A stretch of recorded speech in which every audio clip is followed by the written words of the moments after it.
ఏమైందన్నా? ఏమైందా? ఆ రోజు వరకు హాయిగా ఎలా పడితే అలా తిరుగుతూ గడిపేసేవాడిని. కానీ ఆ రోజు నుంచి తిరుగుళ్ళు నో ఛాన్స్, దాదాగిరి నో ఛాన్స్, ఓన్లీ రొమాన్స్.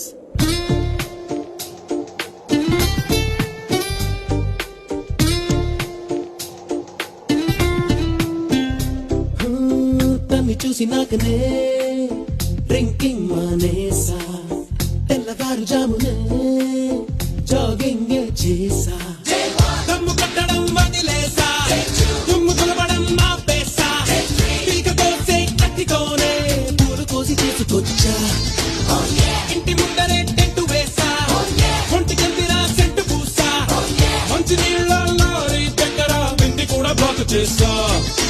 ఆ దెబ్బతో చిన్న చిరునవ్వుతో ఫేసు నా వైపు టర్నింగ్ ఇచ్చుకుంది. అదే బిటో మరి ఆ నవ్వుతో నా మనసంతా రఫ్ఫాడేసింది.